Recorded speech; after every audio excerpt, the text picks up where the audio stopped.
Well, greetings, imagination connoisseurs. Welcome to the 270th episode of Robservations, the show about something. I am your host, Meyer, Burnett, and after a day's hiatus, I am back. My God, ladies and gentlemen, you imagination connoisseurs, you members of the Post-Geek Singularity community, I welcome you back. Thanks for being here. I got Gilbert on my side. I got Tallulah. It's a nice warm day here in Pasadena. Elizabeth is actually going and making a film today. Believe it or not, absolutely true. She's taking film classes at Pasadena City College, and she's actually made a few already. They're quite good. She's honing her skills before she goes to Pasadena's prestigious art center to go get another degree. And she also got a scholarship to Art Center, which is pretty cool. I almost went to Art Center 30 years ago. I ended up going to USC instead. But Art Center is a great school. I can live vicariously through her, which is going to be very exciting. Remember, these chats are brought to you by Lucky Tiger Men's Grooming Products for those men who want to look good and feel great. And I do. I feel great. I don't know if I look good. I'm working on it.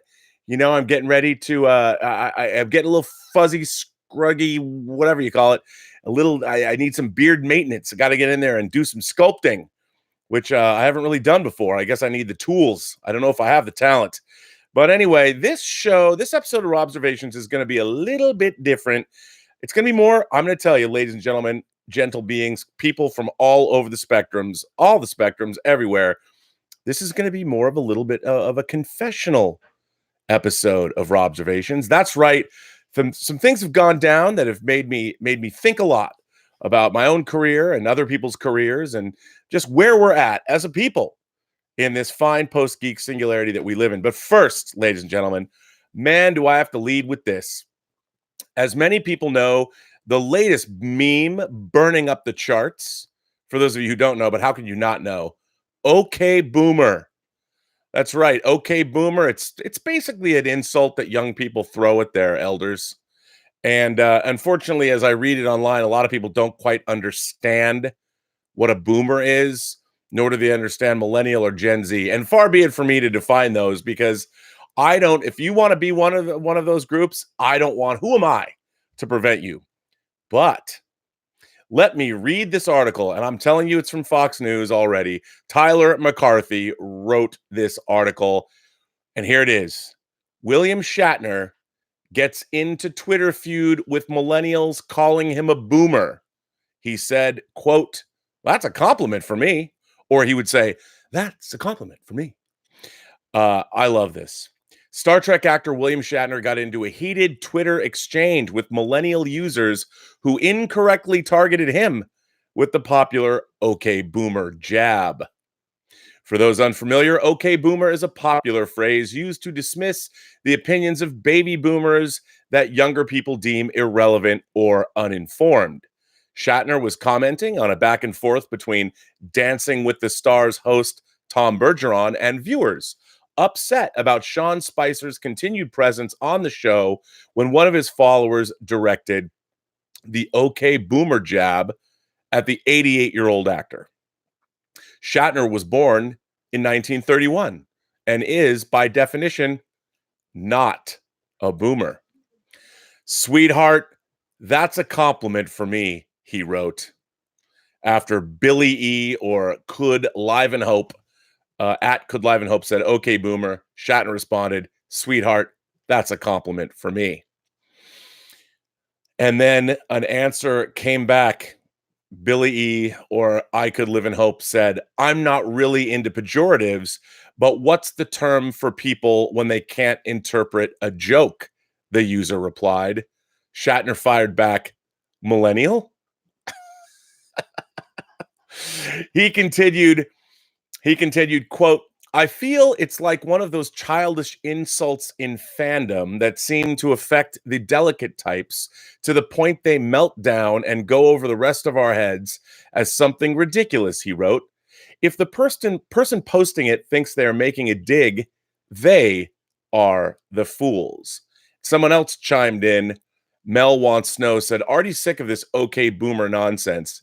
You always handle it, though, don't you?"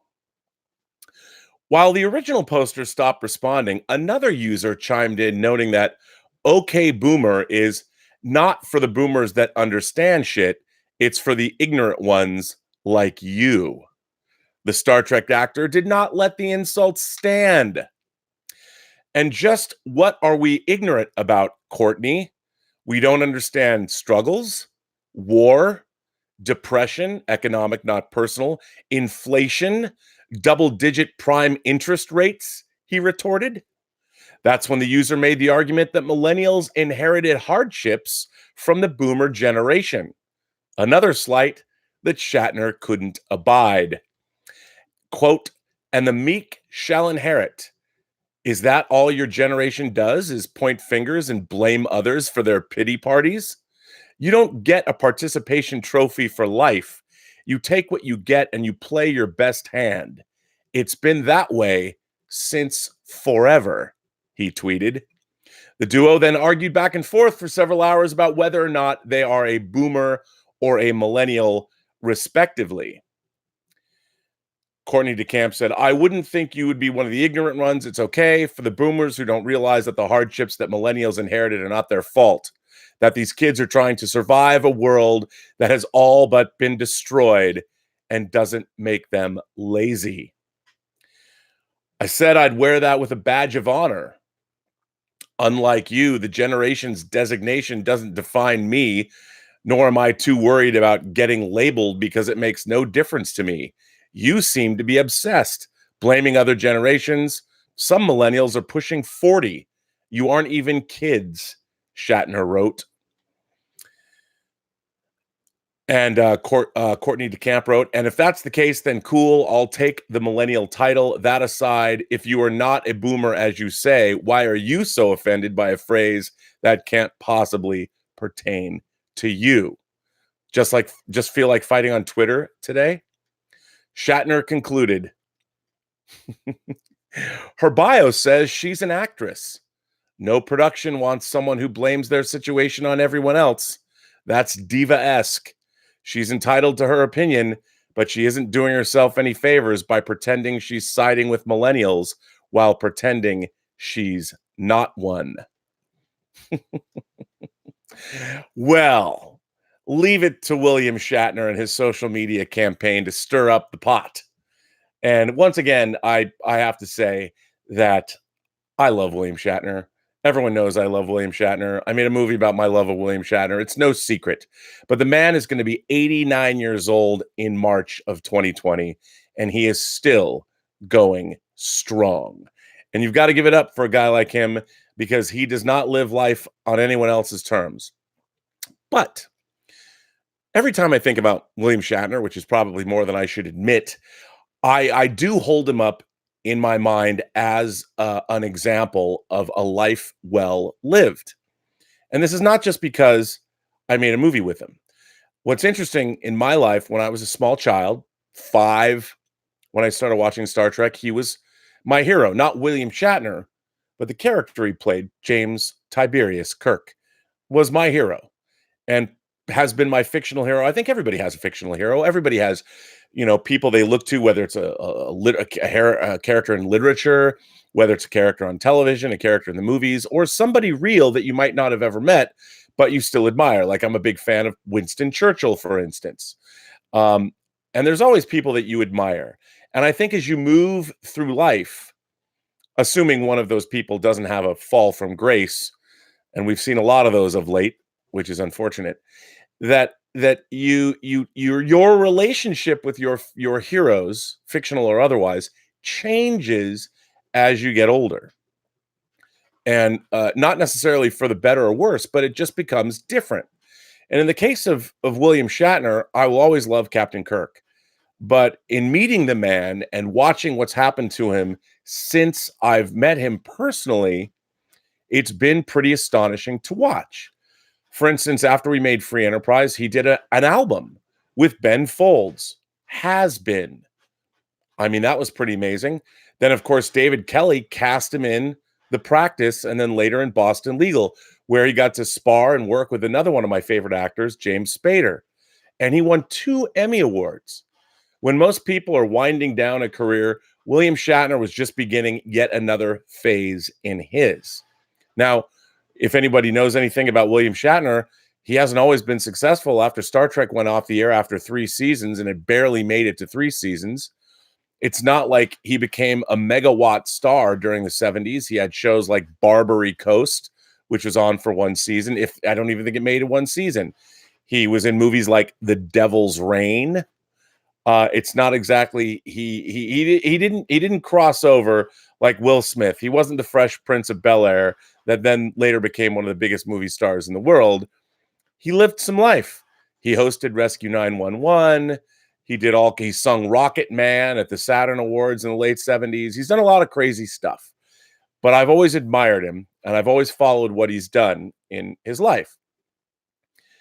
And where does that bring me now? But back to me. Back to me.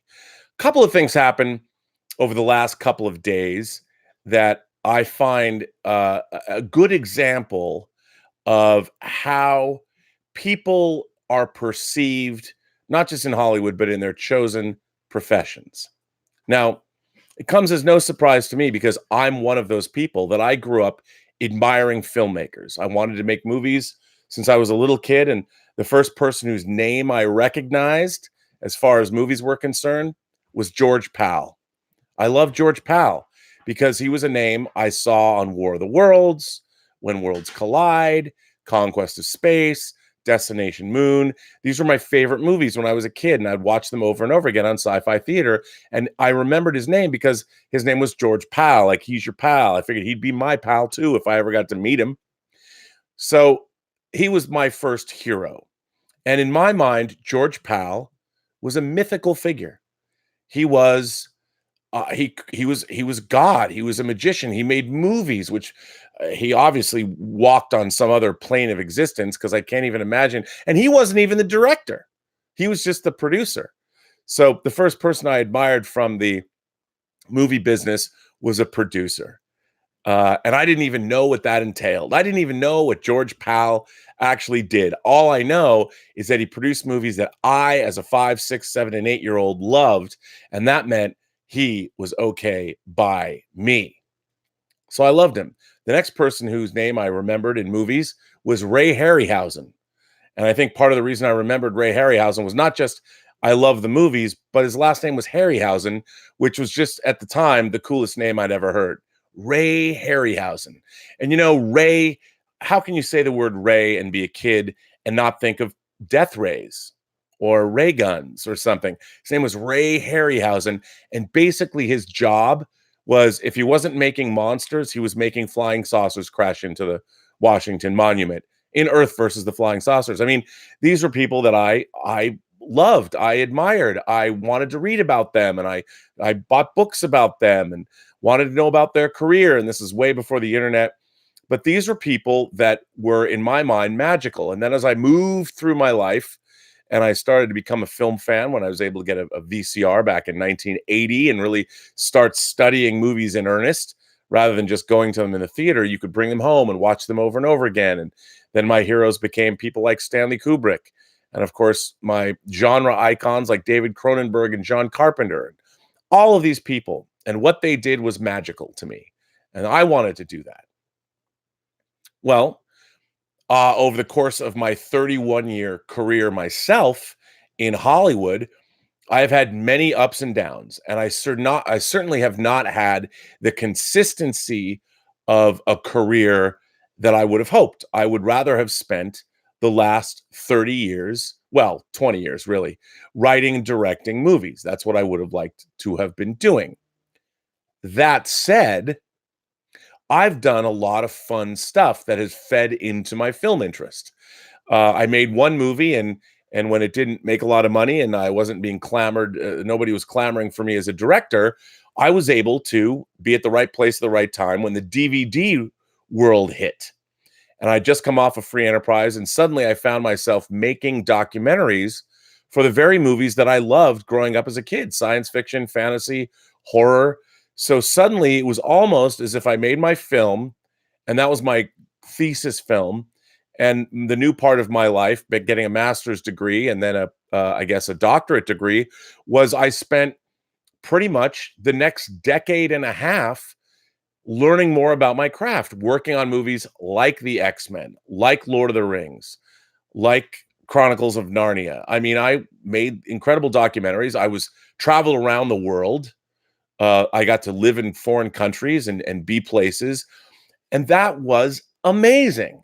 Now, sure, I might not have been writing and directing movies, but you know what? If you're not writing and directing movies, hanging out on the sets of movies like X-Men or Superman Returns, or watching Return of the King for the first time in Peter Jackson's house, pretty damn cool. Learning your craft, seeing it from the inside out. It was maybe not just as good as making a movie, but it was pretty damn great. And I got to experience different cultures.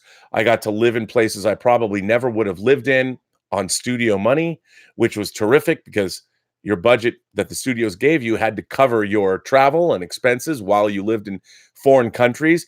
These were amazing experiences that I wouldn't trade for the world. And I had a tremendous time. And I am incredibly proud of all of the work that I did. Now, there are people that perceive you differently. In Hollywood, of course, writing and directing and producing is the ultimate. That's what everybody wants to do. You want to be able to control and make your own films or TV. That's what everybody wants. That's the creme de la creme. And I've been made painfully aware in my life that there are people that see me as like, oh, too bad. He just didn't make it. And on one hand, maybe that's true. I even went out with a girl that said, not Elizabeth, but a girl a while ago, she was just like, you're just not as good as you think you are. And I'm like, fair enough. That's it's true. I mean, my big problem was I was never focused on one thing. I was focused on a lot of different things because I had many areas of interests. But what was interesting in the last couple of days, personally, there was somebody that I used to work with that I will never work with ever again, let me tell you, who approached me about working with him again. And in his approach to me, he actually said, oh, Hollywood is not knocking on your door. Why don't you come back and work on this project with me? And first of all, he has no idea what's going on in my life, and nor did he ask. He just assumed, and what did he want me to do? He wanted to shame me into coming back to work with him. Well, one of the things that I have been blessed by since I was a little kid and started working was that I've always worked on things that have been really fun for me to work on. They might not have been the most glamorous things in the world, but as I've talked a lot about to people in the past, the first movie that I ever was able to edit, and I always loved editing, but the first feature film that I was able to edit was a full moon movie called Arcade that starred Seth Green and Megan Ward and John Delancey and Peter Billingsley. And my good buddy, Dan Schweiger, gave me the opportunity to come back. This movie was directed by Albert Pune. It sat on a shelf for 3 years. It was deemed unreleasable because it was a movie about kids that got sucked into a video game, and they all of the video game stuff was basically shot on Betacam, and it was pretty much unwatchable. But it was owed, Full Moon Entertainment owed it to Paramount. It was part of their deal. They had to release the movie. It was down to the wire. Time had gone by. So my friend Dan Schweiger was given the unenviable task of making this movie releasable. So as the producer of this new version, he was tasked with creating all new visual effects. And on our budget, that means there wasn't a lot of visual effects there. And he brought me in, and what Peter Billingsley, who also took the job in the first place because he wanted to learn about post and editorial, he was brought in to reassemble what was there and then drop in the effects. Dan basically hired me as his assistant. Now, I'd never edited a movie before. I'd taken editing classes at USC. I got an A in them. And I realized, my teachers at least told me, that I had a penchant, or I was a good editor. That's what I was told when I was in college. And over the course of leaving college, and in the time, this was, I want to say 93, it might have been 92, but I think it was probably 93 when I started on the project. And when I started on the project, I looked at the footage and I realized a lot of the footage was just never used because they originally edited the movie in literally 7 days. So the movie, part of the reason it was so mediocre or unreleasable was that it just didn't have the time. It had not been gone through rigorously enough to be turned into something watchable.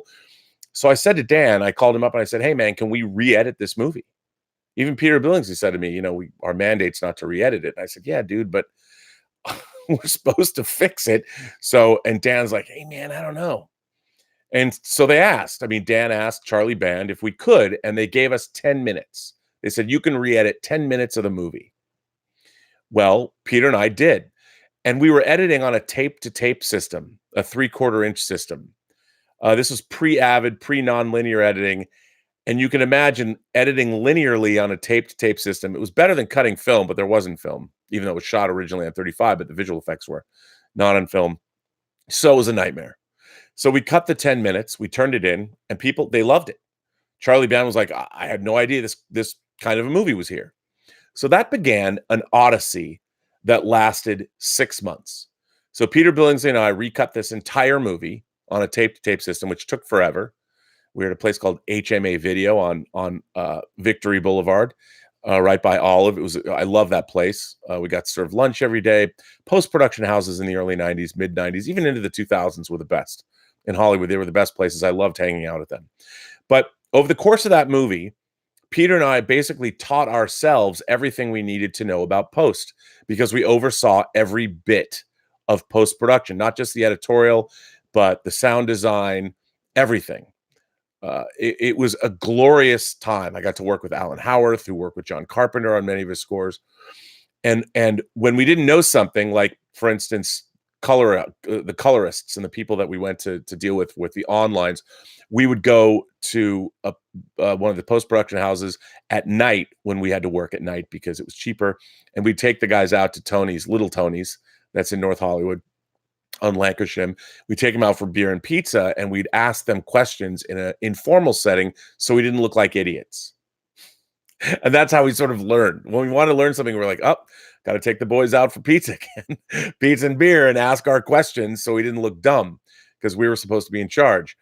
Now, we took this movie that was sitting on a shelf that was unreleasable, and we made it into something that was really mediocre, but watchable.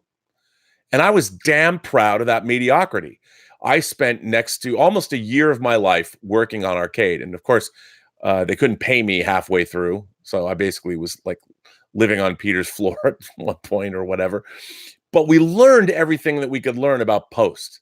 Now, I have had people tell me, by the way, let me add that in 1994 at the VSDA Awards, Arcade was nominated for Best Independent Video Release of the Year because it was a direct-to-video movie. And we were only defeated, well, somebody else might have won, but we were defeated by another full moon movie called Dragon World, which is a kid's film. But it was an incredible experience. Now, Arcade was only going to be what it was going to be. It was never going to be in a theater. Arcade was never going to burn up anyone's charts or be on a list of anyone's favorite movies. But since then, I've heard from a number of people that grew up with that film. They saw it when they were kids, and they liked it. Well, now, at the time, I might have wanted to be the next John Carpenter or David Cronenberg or Stanley Kubrick, but that wasn't in the cards. However, what was in the cards was this opportunity that I actually took and made it into something where I got to edit my first feature film. By the way, what's very funny about Arcade is the editing credit. It says that it's edited by Miles Winton. Miles Winton was the name of the original editor's dog, but it was contractual, so they couldn't change it. So Peter Billingsley and my credit at the very end of Arcade comes up, and it says additional editing by.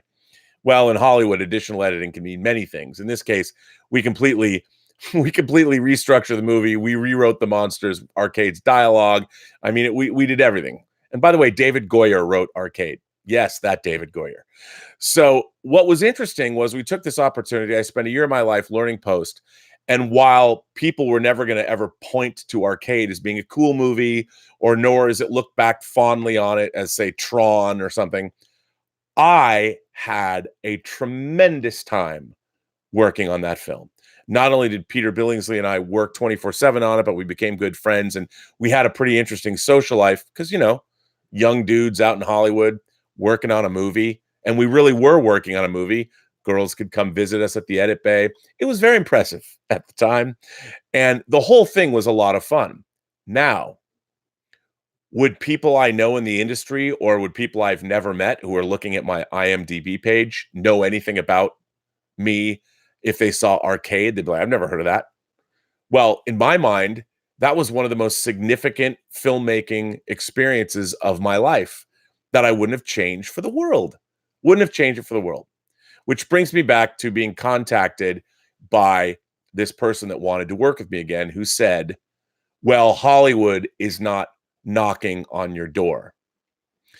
Well, the funny thing about that is, the irony about that is that I've told you that I've been working on a Netflix series. Well, I've been doing the work out of my house here. And literally the people that I'm working with, the creator and producer of the show, does come and knock on my door. So the question is, nobody knows about this show, and my contribution is exceedingly small, but it's still, again, fun to work on. But it just got me thinking. It got me thinking about how we are perceived by our friends, those people around us, as to our value, especially in the entertainment business. You're only judged by your last project. Everybody is always jockeying for position, and people are jealous of one another. They're always sizing themselves up against other people and judging their own success, which I've never done. I can honestly say that while I've definitely had my ups and downs, and there have been lean times, exceedingly lean times, there have been many people in my life that have helped me through those lean times, friends, loved ones, Elizabeth. There have been people that have always been there for me.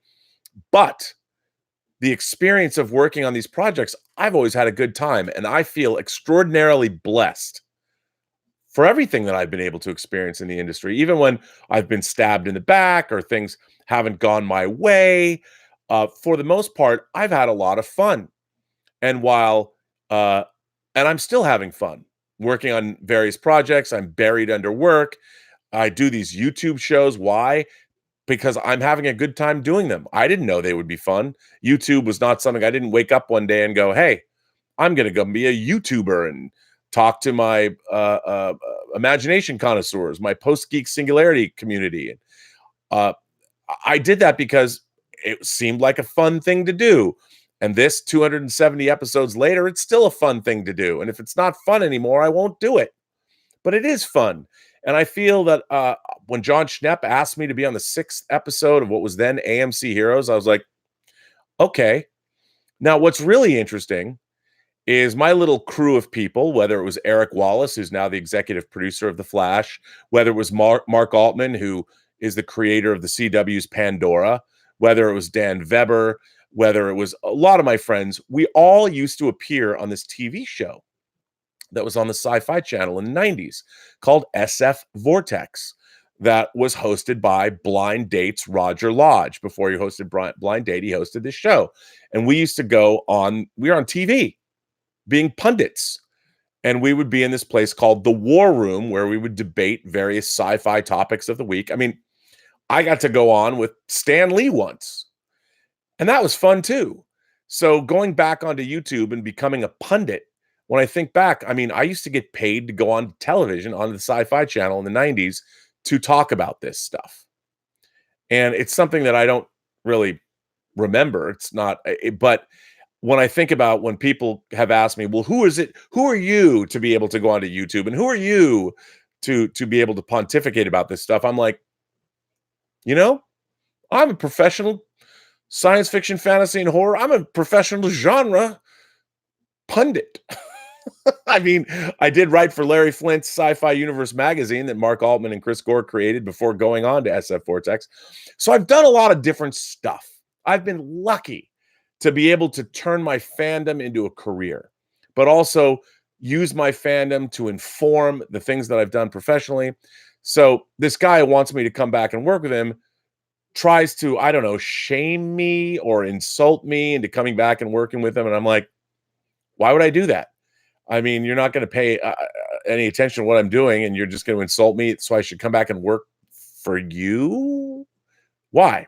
But something else happened. Something else just yesterday that I found interesting. Now, once you make anything, it doesn't matter whether you've written a book, whether you've made an online post on a comment section of some article, whenever you've done anything and put it out into the public, you are going to get many, many points of view. And you're going to open yourself up to criticism. And as I've told people, as I've said to many of my friends, many filmmakers I've worked with, I said, here's how you deal with criticism. You don't. You allow criticism to exist. Your first inclination is you're going to want to go after people. You're going to want to attack them. You're going to want to rebut them. You're going to want to come back and go, you don't understand. Doesn't matter. You can't win. You can't win. Once you've made something for people to watch or experience, like a movie or a TV show, there's nothing you can do about their opinions. And even the best movies in the world, you go onto the IMDb, I'm sure somebody gave Shawshank Redemption 1 star. It's funny, I read product reviews on Amazon. Somebody will give a product review 1 star if it shows up late or it was not packaged well, as if that's the product's fault, which I've always thought is sort of funny. So the other day, yesterday actually, there was somebody who I didn't recognize not coming after me, but asking me pointed questions on Twitter. And one of the questions they asked me was, do you regret that you turn out to be a Hollywood washout and could never make the movies you wanted? Or are you fine with constantly watching movies other people made? And that's your legacy in life, to be insignificant and not be remembered by anyone.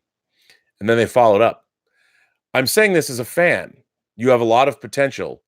You are 52, but you seem to have lost the mojo to make the films you want. You seem pretty contented, but you seem pretty contented. And pardon me if you think my tone was harsh. Well, it's an interesting question, and I'm pretty thick-skinned. I always answer questions like that with tongue-in-cheek humor, but there's a good point there. There's 2 points I want to make. One is, again, this person is everybody thinks Hollywood success is you have to write and direct movies or whatever, produce shows, whatever you think Hollywood success is. If you're on the outside and you don't work in the industry, it's very difficult to understand the diversity and the kinds of work and the things that must be done to get even one movie made. There's projects. Motherless Brooklyn took 20 years to get made, just like Scorsese's Gangs of New York. I mean, there's a lot more going on. Most people only see the finished product. And nowadays, unlike when I was a kid, nowadays, you watch a 2-hour movie, it's in one ear and out the other, then you're on to the next. When I was younger, I would watch films over and over again, countless times. Elizabeth is constantly amazed that we'll watch a movie. I'll put in a movie, one of my favorite movies, and she's never seen it. And I'll just start reciting this movie that she knows I haven't watched since I've been with her. And she'll be like, how do you know these things? Like, how do you remember with all the stuff that you've seen? How do you remember? And I'm like, it's not all movies. It's certain films. I'd say there's probably like 30 or 40 movies that I could recite pretty much verbatim. I mean, I wouldn't get them exactly right, but I'd get close. But the real key, like I don't care how old I am, I'm still having a good time. Tango Shalom, the movie I'm working on now, is not a movie that anybody I know is going to go, that's my favorite movie of all time. Because it's not that kind of a movie. But for what it is, I'm extraordinarily proud of it. And what's really interesting is when people see it, I will be judged now by people that I know, people in the industry, people outside the industry. They're going to look at it and think to themselves, well, it's not like a James Cameron movie. It's not Aliens, or it's not Avatar. It's not even like a John Carpenter film. It's not like The Fog or Escape from New York. It's Tango Shalom. It's a indie Jewish spiritual quest family dance comedy fable. I'd say, you know what? No one's ever made one of those before. And as far as an ultra low budget Jewish indie spiritual quest family dance comedy fable goes, I think it's pretty damn good. I'll put it up for anyone to watch and say, hey, look at this. I made this. I can stand proud. Now, I did make a movie. And I have been making a movie. We are making a movie. You know, Lucas Kendall's Skyfighter. It was just a short, but the Dust Network picked it up, and you'll be able to watch it online beginning in January. I mean, it was only ever supposed to be a short. It was a proof of concept for a feature that still might get made. But in terms of doing the job on the short that I was tasked to do, which was over a year ago, but I'm still working on it. But the movie's done, and we did what we said we are going to do. And I'm like, it was great fun to work with Lucas. We made this short 15-minute sci-fi thriller that I think is really neat. And I hope when you see it, you will too, and you'll be able to comment about it on Facebook. But what's so strange to me is that people constantly, it's not strange, but people make these value judgments. And I can honestly say that if I got hit by a bus tomorrow, I would be extraordinarily proud of most of the life that I've lived. Could I have done better? Sure. Could I have been nicer to certain people? More loving, more mindful, more open? Absolutely. Have I lived a perfect life? No. But for me personally, I've had a really good time. I've met a lot of wonderful people in my life, and I've done everything that I've done, all the work that I've done, I'm extraordinarily proud of. And I know that by my involvement, I've made it as good as it could possibly be. I don't think the work that I've done could have been any better in terms of, now when I say that, I'm talking about, like, you know, when we worked on Arcade, we took this movie and turned it into something better than it was. And I'm damn proud of all the work that Schweiger did, that Peter Billingsley did, that I did, and everybody else who worked on the film. Now, have I had that opportunity on, say, a Marvel movie? No. But that's okay. That doesn't mean, by the way, that I won't in the future. That doesn't mean I won't be directing a movie that one day might hit and people go, wow, that's a bona fide, timeless classic. I mean, half the movies I have in my movie collection, nobody even remembers. Doesn't mean they're not great. So I think what's really important, as we live in a world where everybody is so quick to disrespect everybody else, you just never know. You know, you never really know about another person. And while they might not be doing work you consider to be top notch or work that you'd want to be doing, they might be loving what they're doing, and they might be really proud of what they've accomplished. And I think as a fan, as somebody who has been part of the imagination connoisseur community and has been a member of the Post-Geek Singularity, as it has risen up, I think I've done a lot of cool things that I'm very, very proud of. And I think people should be mindful that, okay, maybe I'm not Stanley Kubrick, and maybe you're not Stanley Kubrick in your life, but maybe you're a good parent, or maybe you're a good friend, and maybe you're doing something that you've taken pride in your whole life that maybe nobody's going to remember in 100 years. But if you think about it, how many people are remembered in 100 years? It doesn't really matter if you're remembered or not. It doesn't matter if you lead a legacy or not, or leave a legacy or not. What matters is, did you have a good time? And while you were here, did you have a life that you led well and were having fun and enjoyed? Doesn't matter what you do as long as you're having a good time. And it doesn't matter what other people, how they perceive you. And what's really funny is there's people, especially in my community, because everybody who watches movies think they know everything about how movies are made, which is sort of strange. I never thought that when I was a kid, but everybody now certainly does, because there's all that information out there. I guarantee you, I tell all of you out there, if you've never made a movie, you will never truly understand what it is like to make a film. Even if that film is a 1-minute short that you shot on video one afternoon for a class. Once you've done that, you will gain insight that you'll never have unless you've actually done it. Anyway, those are just thoughts that I was thinking about. It's an interesting thing, how people are perceived, especially in the entertainment business. And William Shatner is a man that has had his ups and downs, and he's constantly reinvented himself. And I can imagine if somebody tweeted at him and said, you know, when he was 52, you're only 52. I mean, you're 52 years old, and have you lost your mojo? I don't know what he would have said back then, but I'll bet you $100 million he didn't say, or wouldn't say, no, I haven't. Look at him now. He's 88 years old now. He's going to be 89 on March 22nd next year. And the guy is still going strong. The point is, you can reinvent yourself whenever, wherever, however you want, if you want to. And just like this, I never thought I'd be talking on YouTube until I started doing it 4 years ago. 10 years ago, YouTube didn't even exist. You know, I'm approaching 1 million views on my channel. Now, John Campea is approaching 100 million views on his channel. He's been doing it for a long time. This is the 11th month I've been doing this. I'm approaching a million views. Now, I don't know what that means in the grand scheme of things, but it's 1 million views. I certainly don't think that, I bet if you went and calculated up how many people watch, well, maybe with the exception of the Cody Banks movies, all the things that I've done, all the DVD special features that I've done, the movies that I've produced or edited, I bet you they wouldn't equal 1 million views. But getting 1 million views on my YouTube channel, that's pretty cool. And that's because of you guys. Now, there's a lot of people now who would say, well, you're just talking on YouTube. Really? You know, 7 days a week for the most part. The only time I really take days off is if I have something to do.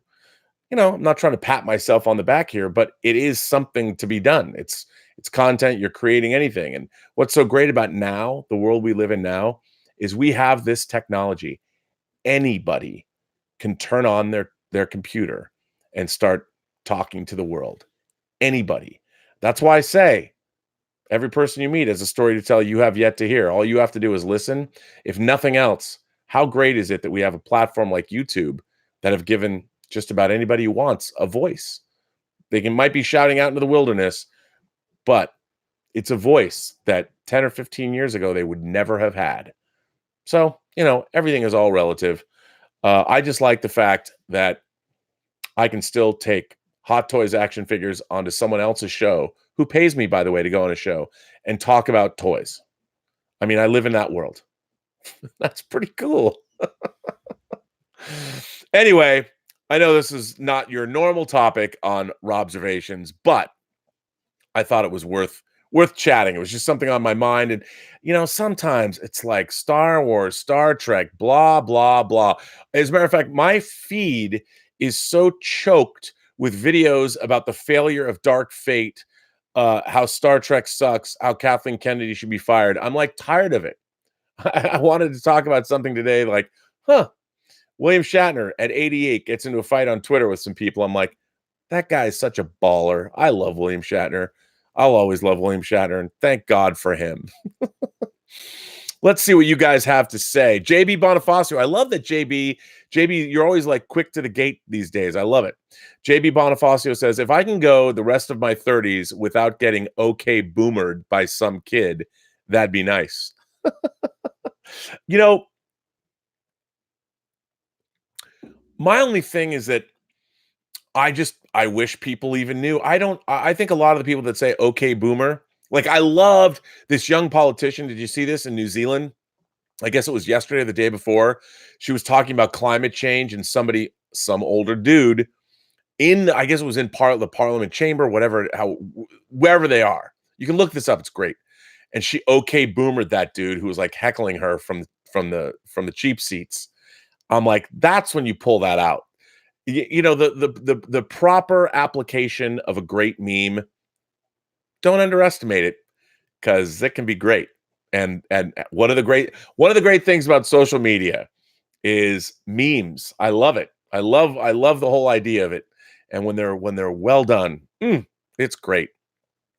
Suthius says, hey, Mr. B, how is Tango coming along? Well, we are on Reels 5 and 6. The sound design is happening on Reels 5 and 6, which will probably be done in 2 weeks. Then we give notes and final tweaks and a final mix. And then the things that I have to do, what I'm personally responsible for, are finishing off the opening credits, which have changed a little bit. So I have to go in and rework them, and the end credits. And because I'm post-production supervisor, so I'm responsible for those things. And there's a few color tweaks that I want to make. We already timed the movie, color graded the movie, color timed the movie. But having looked at it, there's a few tweaks that I want to make. And then we'll be done.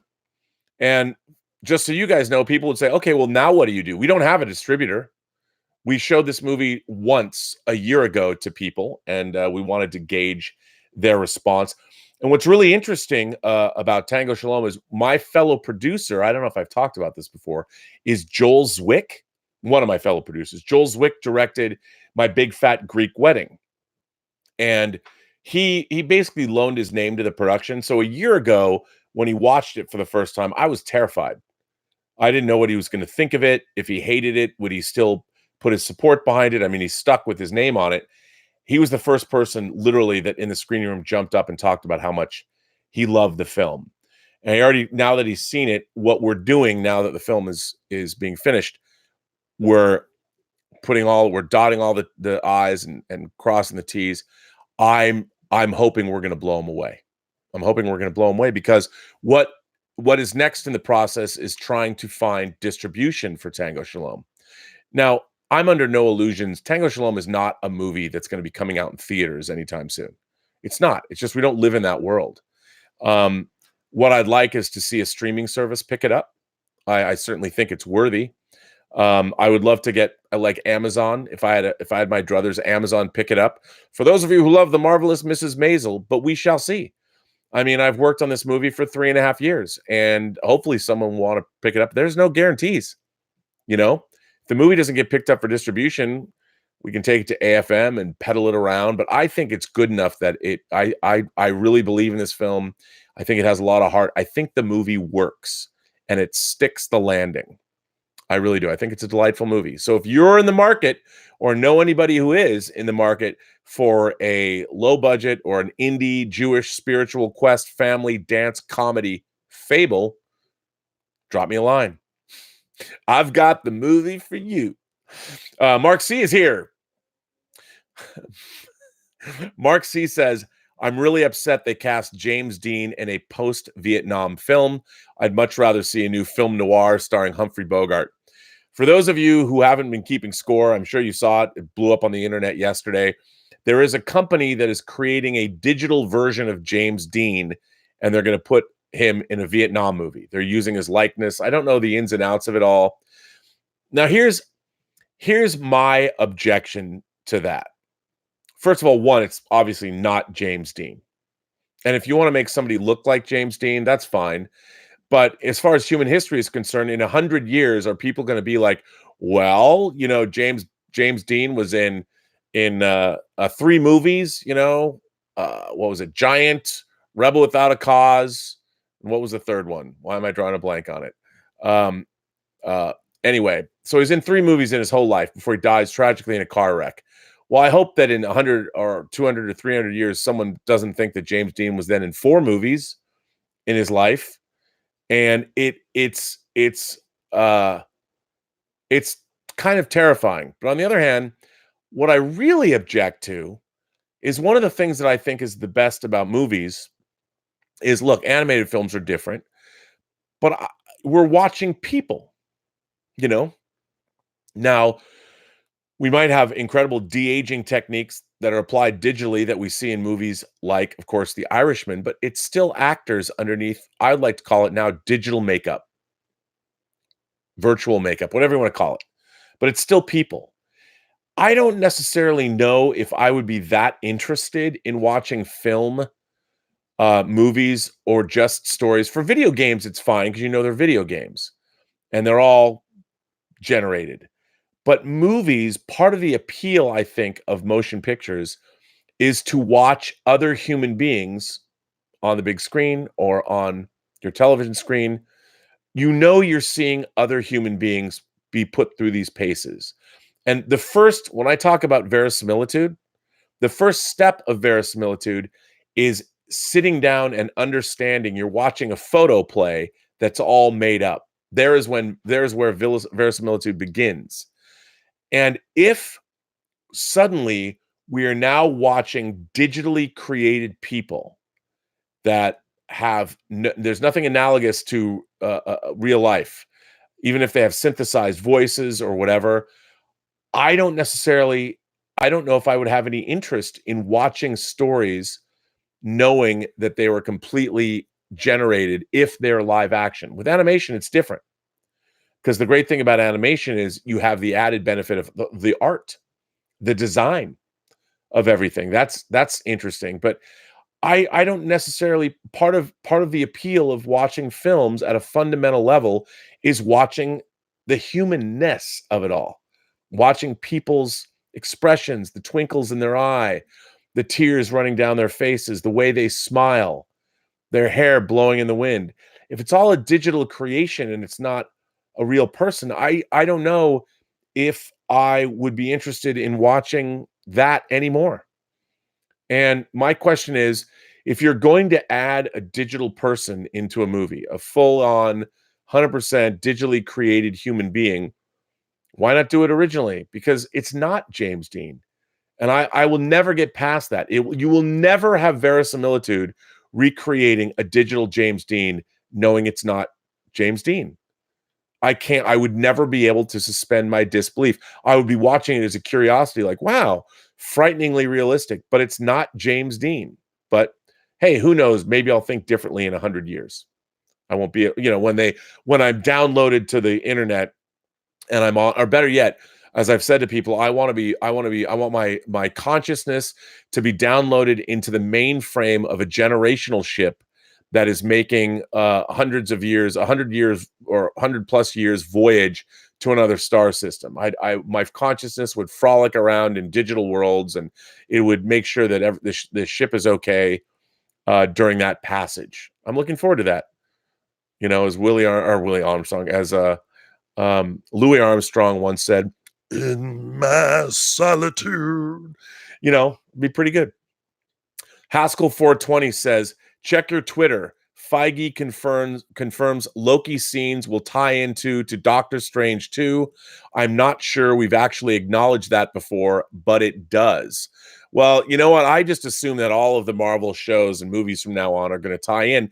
And that's the way to make it different than the Infinity Saga. If nothing else, now we have movies and we have TV shows, and they're all part of the same narrative. I love this idea. They've talked about this in the past with things like Dark Tower. I think this is the first time we're going to see it work like gangbusters. Very, very exciting. Thanks for that, Haskell. I did not know that.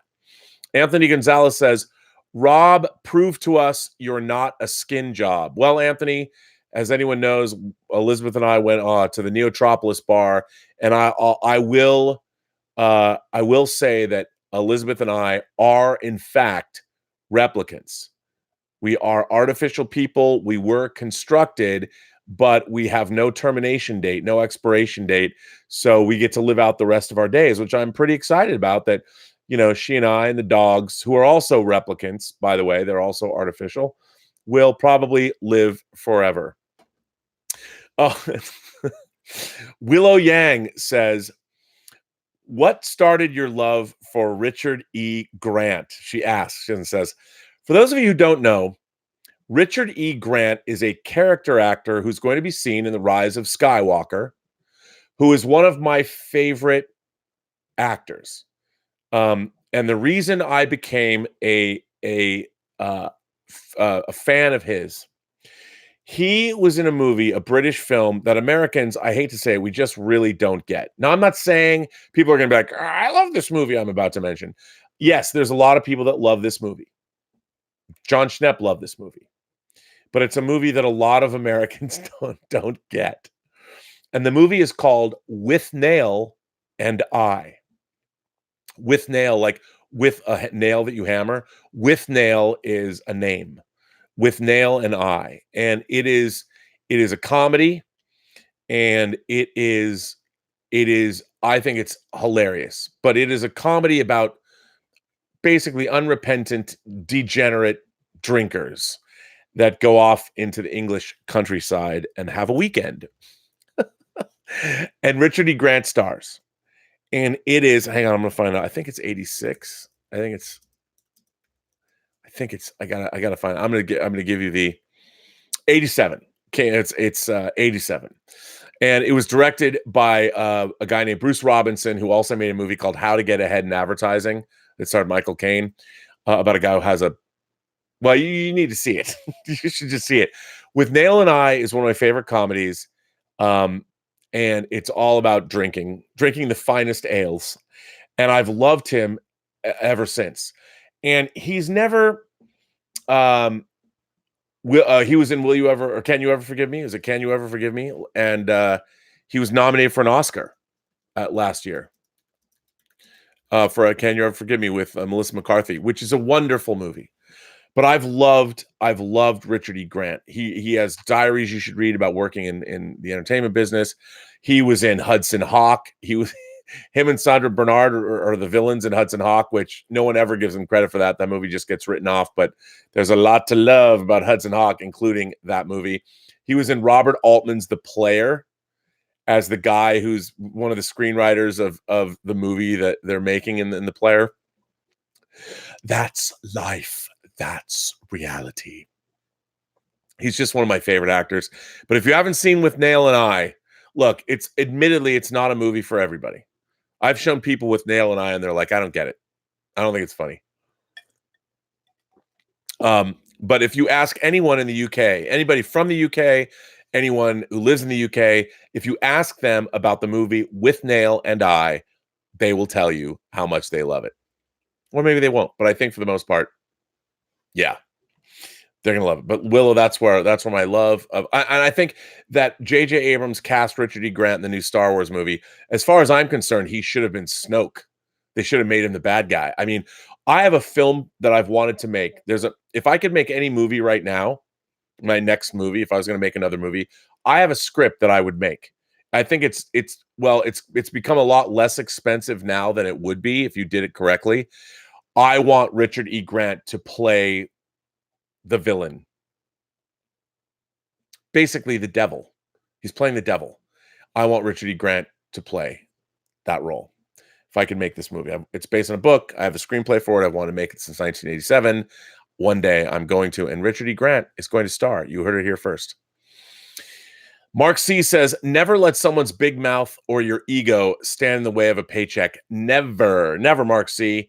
You know, as I've always said, work begets work. You never know what project you're working on and where it could lead. You just never know. Rick Berg says, you did an amazing job on the Vulcan scene. Yeah, and you know what really pissed me off last night? They put up, like, they intercut the finished Vulcan scene with live action and the animatics without understanding anything, which leads me to, for those of you who don't know, I was involved with a fan film project that has been resurrected, but it was a Star Trek fan film project we started back in 2014 called Axanar. And I was the editor of Prelude to Axanar, which I think is a very slick piece of work. And as an editor, I was given a lot of creative input, more than just an editor. But it was great. Christian Gossett, the director, allowed that, and so did Alec Peters, the producer, allowed me to have a lot of input, which was great. And then we were going to make a feature film, and I ended up being, at the time, I was going to be the director of the feature. And as a proof of concept of what I wanted to do for the feature, I shot a scene. I thought it was important to show our donors what would, up until that point, Prelude to Axanar was just people sitting in chairs against a green screen. I'm like, look, man, we gotta shoot a scene. So one Saturday during the day, we shot this Vulcan scene, which was it was like an interlude in the movie where we went back to Vulcan, and Gary Graham, who played Soval in Enterprise, comes back. He plays his character about 100 years later. And he does a walk and talk with, at the time, we didn't know this at the time. You don't know it from the scene, but he's talking to his wife, Talera, a character that I was inspired by Star Trek novels, Strangers from the Sky, Margaret Wanderer Bonanno's Star Trek novel. So I did this scene. We shot it in an afternoon, and I had designed it and worked with Tobias Richter to make it a walk and talk. Now, I had always intended to reshoot that scene because when we made that scene, I only had a 20-foot square green screen, which is this big. You know, I mean, it's not this big. Literally, it's 20 feet by 20 feet. So when you're shooting outside, you're basically working with a giant kite. And because of the way we didn't have enough money at the time, I mean, we did, but we were making this scene. The whole point was to show you we could make $1.5 million feature film that looked like it cost $150 million. So what I was doing to aid the scene was I was using sunlight to light it. We had bounce boards, but for the most part, it was natural light. And so the sun was moving across the sky all day. So we had set it up how we were going to move the green screen because the sun always had to come down from the back shoulder, and we had to make sure the sun always stayed there. So as we shot the different pieces of coverage, and it's literally just people walking behind the Vulcan High Command, the building where the Vulcan High Command is. And we did that. And it's a scene that lasts about 3 minutes, and they talk. And obviously they're walking outside against a green screen. And you can see this thing, Axstar, that they dropped last night really annoyed me, because I've got a whole piece about the making of the Vulcan scene that I'm just going to put on my website, because I hated seeing this material drop, and the person who put it up there didn't have any understanding or any context of what was there. So there's a whole evolution and a whole development that went into that scene. And I'm going to put it up on the Burnettwork.net. Deconstructing Axanar. If you want to see some great stuff about what I was doing with the Axanar feature film that'll never be made, you can go watch the Deconstructing Axanar pieces. There's about 50 minutes of documentary material on the Burnettwork.net, which you can watch. And you can, I basically, what I did was I took the work that I had done on the feature. I was doing it backwards. I was doing the visual effects first, because we were waiting. We weren't ready to shoot the live action. So I'd started doing the visual effects. By having the finished visual effects, I would be able to utilize them when we were shooting live action, so we could make camera moves work with the visual effects. So I had done, I think it was a total of 85 visual effects shots that I worked on for over 6 months. And you can see them on the Burnettwork.net in the Deconstructing Axanar page. So check that out. But Rick, thank you for that. I appreciate that. You hear my commentary, and you'll understand exactly what I was going for with the Axanar feature, where I was taking that. So check it out. Jet Screamer says, my favorite comic sci-fi movie is still Barbarella. Not a bad choice. I mean, I understand Barbarella is I would say a classic. There's two late 60s pop art Euro comic adaptations that I think are essential viewing. One is, of course, Barbarella, directed by Roger Vadim, and the other is Mario Bava's Danger Diabolic. Both based on European comic book characters. Very fun to watch. Barbarella it's crazy, but they're fun, and they make a great double feature. And I can totally understand why your favorite comic sci-fi movie is that. And Dino De Laurentiis also went on to, just over a decade later, produce Flash Gordon. So that's pretty cool. Chris Wigglesworth says, Solo, the 120 Days of Sodom, good horror or just gross? Okay. For those of you who don't know, or maybe have never heard of one of the most notorious movies ever made, Solo, the 120 Days of Sodom, directed by the notorious Italian film director Pier Paolo Pasolini, who I believe was assassinated in the streets in Italy. Solo is loosely based on the Marquis de Sade's books, his writings. And it takes place during World War II in fascist Italy, in a castle. And basically, these, what would you call them? I guess 1%ers. I mean, the elites or whatever, they gather all the pretty people from around, the 1%ers during wartime, these fascists. They gather all these beautiful teenagers, basically, and take them up to this castle, and they're basically running through the Marquis de Sade's playbook. And they're basically torturing and treating these kids horribly. And of course, the one notorious scene in the film, well, not one, but it's a pretty notorious movie, is they make all of the kids, they collect all their feces over the course of a day, and they serve them at dinner. And they make everybody eat feces for dinner, human feces. And when I was a kid, when I was a young man, the guys that I worked with at the video store, actually before I worked at the video store, the guys that I knew that were showing me bootleg videotapes and showing me Texas Chainsaw and I Drink Your Blood and movies that were wholly inappropriate for me at the time, the one movie they would not show me was Solo, the 120 Days of Sodom. By the way, Criterion put it out, so you can get it. I went and saw it at our landmark theater, the Neptune Theater in Seattle, Washington, in the University District, over by the University of Washington. That was the first time I saw it. Now, the question is, Chris has asked, is Solo 120 Days of Sodom good horror or just gross?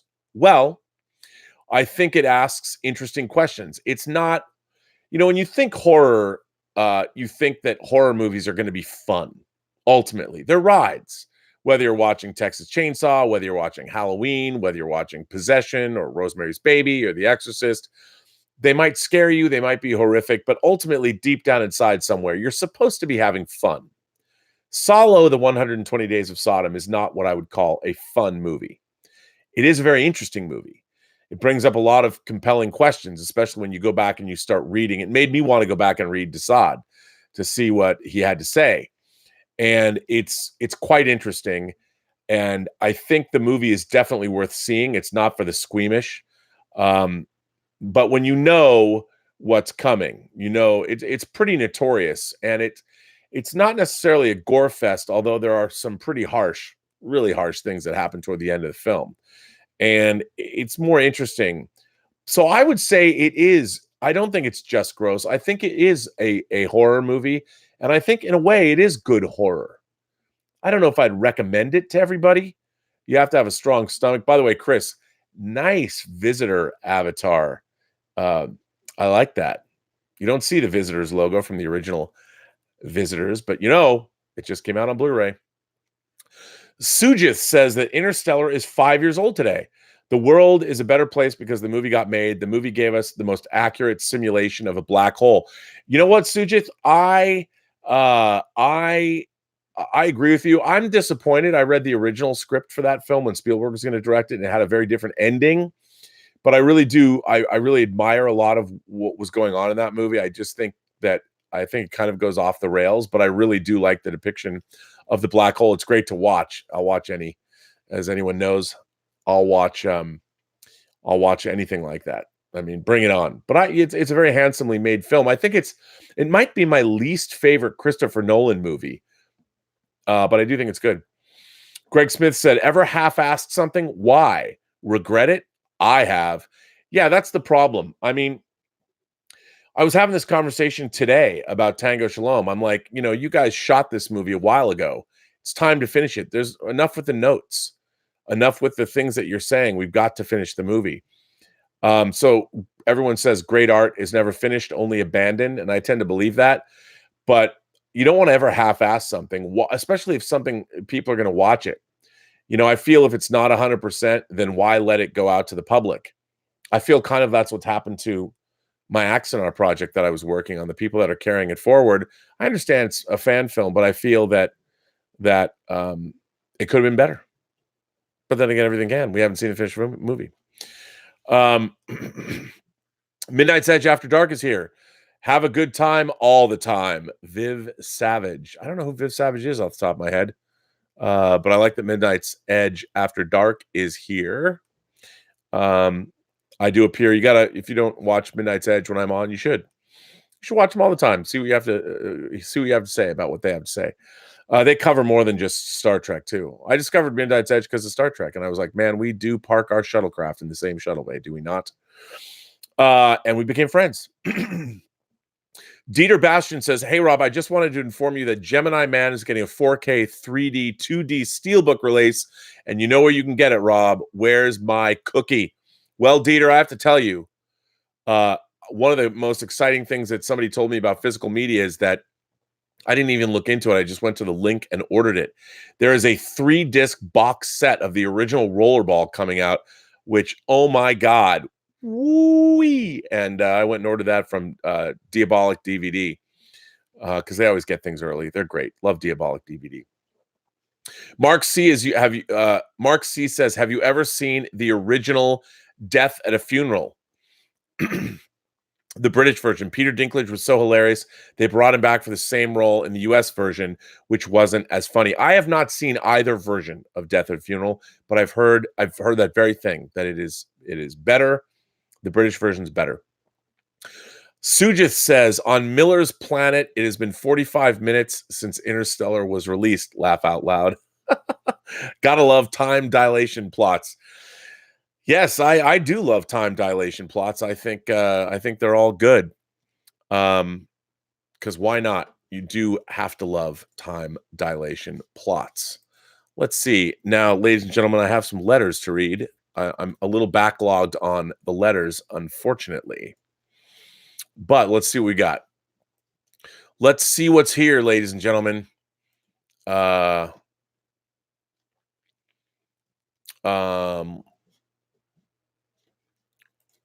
let's see. This is an interesting one. This is from Brian Eng. Brian Eng, who always throws interesting moral questions, ethical questions in my direction.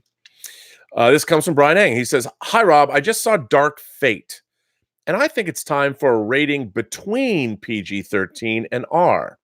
I didn't get to see Mackenzie Davis's boobs at all.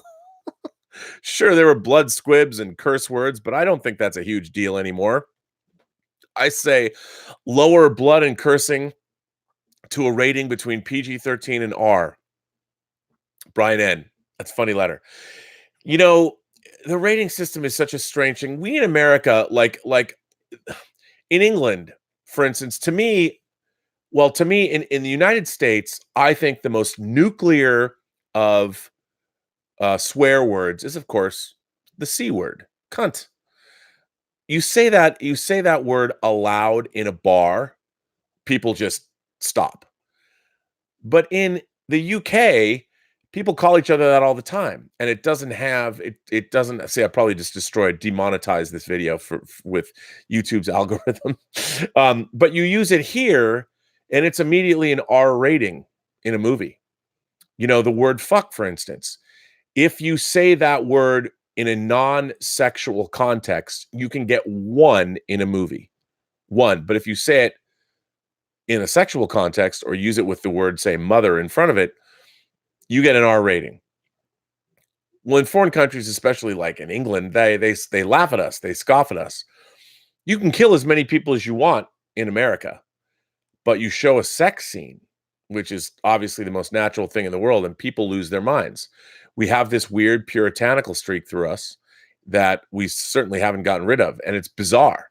You know, I've told the story before how when I was at the closing night of the Seattle International Film Festival, they showed Paul Verhoeven's Flesh and Blood, although I don't know if that was actually the closing night film, but he was at the closing night party, and I was able to speak with him. I talked to Paul Verhoeven for almost an hour, and that was his first English language movie, and he was completely frustrated by the rating system and didn't understand why you can make things as violent as you want, but you can't show sex. He's obviously a Dutchman, and he thought this was the weirdest thing in the world. He's like, you can't even show like a naked man, which he just couldn't wrap his head around. So I don't know if we need a rating system between PG-13 and R. But yeah, I don't know. You know, it's a very strange thing. I don't think American audiences, we've never really, I mean, sure, we consume pornography at a not necessarily alarming rate, but a huge, now that we've got Pornhub and RedTube and whatever, all the other places where you can watch free pornography. I didn't have that when I was a kid. My life would have been so much different. No, maybe not. Actually, I probably think it might have been better because I was trying hard. You know, now it's like, if you strike out at the bar, you got Pornhub when you go home. But I think it's a weird, we live in a weird, it's PG-13. Our rating system is very strange. We need it. We certainly need it, but it's just a very odd thing. A very odd place to be, Brian. Mackenzie, you didn't get to see Mackenzie Davis's boobs. I mean, the fact that Americans are so fascinated. I mean, you know, Europe, topless beaches, nobody cares. People go topless, but here, I mean, boobs, man. They're a big deal. A big deal. This letter I didn't read, but from our fellow imagination connoisseur Liam, we got two people. We got Lynn Hobday and we've got Liam Kerrigan. Both are in Japan. This one comes from Liam. Hi, Rob. I hope you had a good Halloween. I certainly enjoyed myself here in Japan. Of course, pop culture being what it is, there were a few common recurring themes in the costumes I saw at my local Halloween party. There were multiple jokers whose faces lit up when I jokingly asked them why so serious. This being Japan, there were also plenty of anime and manga characters on show. Or manga. It's anime and manga. Hopefully, you saw the pic on your Facebook group of me posing alongside an epic Dragon Ball Z cosplay from one of my American friends. I went for something a bit more obscure this year, though. I chose a character that is forgotten by many and loved by few. I chose Nuclear Man from the much maligned 1987 movie Superman 4: The Quest for Peace. You, sir, I bow to you. Now, an initial observation. Nuclear Man is an easy character to mock. The costume is garish, his powers are badly defined, and his glaring weakness is absolutely ridiculous, but I still love the character. Standing in a bar dressed in the black and orange suit with my cape flowing behind me, I had an almost endless array of Japanese ladies coming up to me and saying, "That's an awesome costume. Who is it?" And I delighted in recalling the entire plot of Superman 4 as they listened intently. You know what? That's kind of my dream, Liam, being dressed as Nuclear Man in a bar in Japan and having Japanese girls come up and want to talk to me. I can't think of anything better. Also, I'm not ashamed to say I quite gratefully bought a drink for the one person who walked up to me and said, "Hey, you're Nuclear Man. That costume is awesome." Any geek will tell you there is no prouder feeling than when someone recognizes your obscure character cosplay. But also with Nuclear Man, there is a backstory, which I researched while I was prepping my costume. I heard an interview on YouTube with Mark Pillow, the actor who portrayed Nuclear Man, and I really felt for him. He's such a nice guy, and he seems so grateful just to be a part of the Superman legend. He never created any drama and gladly accepted every request the filmmakers made of him. He even showed up to the royal premiere in London in full costume at the producer's request. I didn't know that. He never did anything else in movies, but he deserves a lot of credit for being such a good sport. The photo of Princess Diana shaking Nuclear Man's hand should be the stuff of an internet legend. That's a legacy I'm proud to sign up to. So let's hear three cheers for Nuclear Man and for Mark Pillow, an actor who did the very best with the god-awful hand he was dealt. As always, Rob, thanks for the great work you do and the little bit of joy your show brings to our lives each day. All the best, Liam C. Well, Liam, I think you brought joy to my life. I love the idea of thinking that Nuclear Man shook Princess Di's hand. You know what? If that's not enough to make you a card-carrying imagination connoisseur, I don't know what is. Sujith asks, he says, curious to know your views on Ford v Ferrari. I could not go. Unfortunately, I was very upset. I couldn't go. Work intruded, and I could not go. I'm dying to see Ford v Ferrari. I mean, I'm in the next couple days. I'm catching up on JoJo. I'm seeing The Irishman in the theater, and I'm seeing Doctor Sleep. And I really was stoked about Midway, but people I've just respected have told me it's not that good. I was really looking forward to it. I think I might have to go see it, if only for the aerial battle porn that the movie promises to have. But I'm just kind of bummed that it's not great. It bums me out. I wanted it to be great, but I guess it's not, which is sad. Let's see. This is an interesting letter. This comes from Paul Hoy. Welcome home, Paul. No. Greetings, Rob. Glad to have found your channel. I first heard your thoughts on Star Trek Discovery on a YouTube panel months ago. That was probably Midnight's Edge, by the way. Your comments reflected my own thoughts on the show and had wished to convey them to my peers. However, that fire had in time fizzled out. Unsuccessful in searching out that same video months later, I instead came across your channel and have viewed many of your chats. Well, thank you, Paul. Along with your opinions, it was great hearing you drop the title of movies I haven't heard in decades. The Hidden, The Brood, Crack in the World, Battle Beyond the Stars, Rabid, Prophecy, The Manitou. You've seen The Manitou? Oh my God. Well, Paul, not only have I seen The Manitou, I've read all the Manitou books. That's right, ladies and gentlemen. There are multiple Manitou books. I mean, don't forget Burial, the third Manitou book. There's Manitou Blood. There's, of course, Revenge of the Manitou, the sequel. Along with other favorites, such as Valley of the Gwangi, Silent Running, 5 Million Years to Earth, Saturn III, Monster Zero, Demon Seed, Rodan, Star Blazers, Zardoz, Galaxy Express 999, and Phase 4. By the way, as an aside, the second part of the Star Blazers 2202 comes out in a few weeks. If you're a fan. So Star Blazers, but Space Battleship Yamato 2002 comes out. I'm very excited about that. I haven't watched all your videos yet, but I'm sure you've seen Killdozer, Bug. By the way, that's a real movie. It's the hissing of a snake. It's spelled S. Fantastic Planet, Frogs, The Car, War of the Gargantuans, Shadow of the Hawk, The Legend of Boggy Creek, Food of the Gods, and The Ninth Configuration. Yes, I've seen all of those movies, and I own a few. I've waxed rhapsodic about Fantastic Planet. I've even worn my Fantastic Planet t-shirt.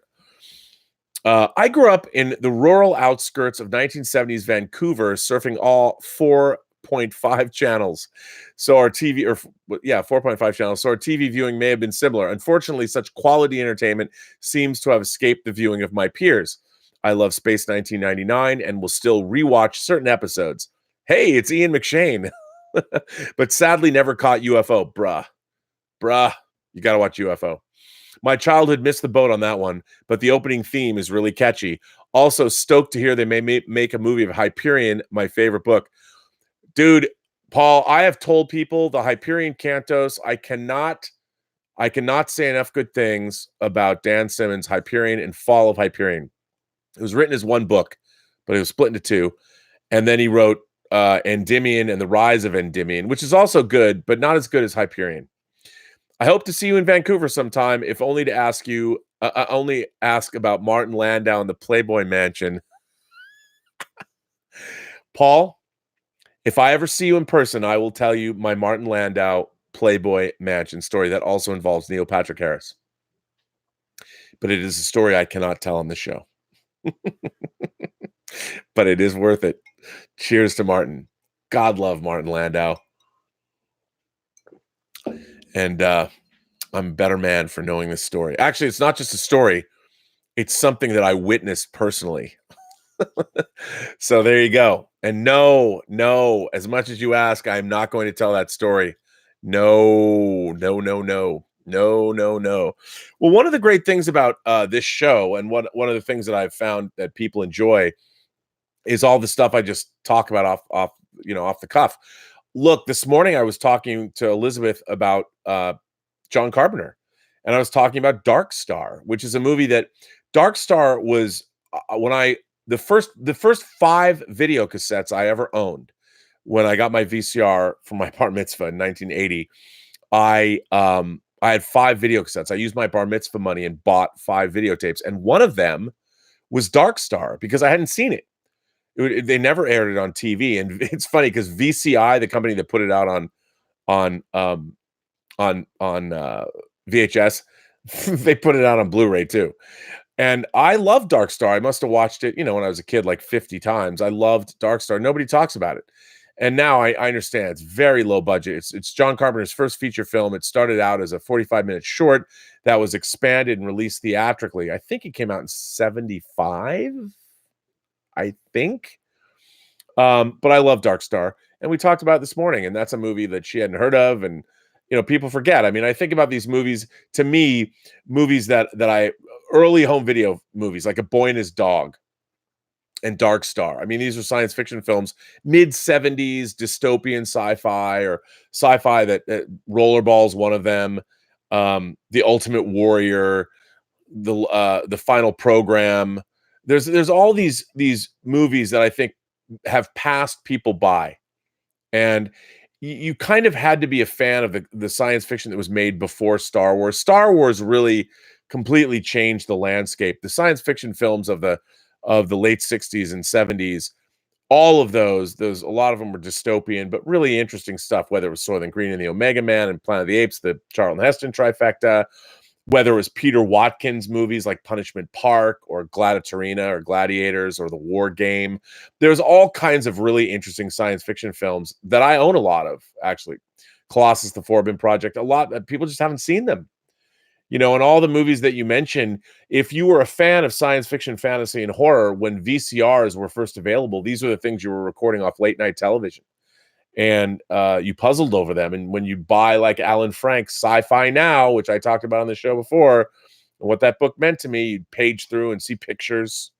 Clockwork Orange was one of those movies for me. So yeah, I mean, I grew up with a fondness for those things, and it's, you can't expect the younger generation to go back into. It's really hard. I've said this a million times on the show, to expect for my younger viewers out there, get off my lawn. No, but if you've grown up a film fan and you grew up in a world where Star Wars already existed, it's really hard, unless you can put yourself in the mindset and you're looking at it from a historical perspective, to go back and watch those earlier movies like Soylent Green. I mean, it's hard to watch the Omega Man. For those of you who don't know what the Omega Man is, Will Smith starred in a movie called I Am Legend. Well, I Am Legend was actually the third version of Richard Matheson's incredible novel, which I consider to be the first dark fantasy novel that I read. Some people would say it's science fiction, but I considered Richard Matheson, who wrote a number of Star Trek episodes and original Twilight Zone episodes like Nightmare at 20,000 Feet. Richard Matheson wrote this great novel called I Am Legend. And the story of I Am Legend is that there is a plague, I guess a man-made plague, that breaks free, and it basically turns humanity into vampires. And they can't come out during the day. And what it does is it flips. The reason the book is called I Am Legend, and it really hasn't yet translated effectively to screen, is that the main character, Neville, he becomes, the way that vampires hunt humans in vampire mythology, Neville's character becomes the mythological creature that's now hunting the new race of vampires that humanity has turned into. And the last line of the book is when he loses, he loses. The vampires defeat him. The last thought that rolls around in his head is the fact that he has become the mythological creature that's been hunting them. And he thinks to himself that I am legend. And that's where the title of the book comes from. But it's been made into 3 different movies. There's the Last Man on Earth with Vincent Price. There was, I want to say that's a 60s. It's 60s, but I could be 50s. I'm not sure. And then there's, of course, the Omega Man from the early 70s and the Will Smith version, I Am Legend, which is the first time they use the actual title. I really like the Will Smith version a lot. I think in mid-production, they made this decision to turn the creatures from practical effects into CG, and I think that's a mistake. I think that the creatures in I Am Legend really destroy the verisimilitude of the movie, and I also think that it doesn't make a whole lot of sense. It's like you have human beings that are affected by this disease, and rather than create a society of their own, they become literally like animals, and yet they still love and they still congregate. It's really, they didn't have a great handle on what the creatures were, which I thought was a mistake in the movie. But Paul, I do want to thank you for that letter. That was great. I mean, I love hearing what people like and what people don't like. And obviously, you and I sort of grew up in the same time, so we like the same stuff.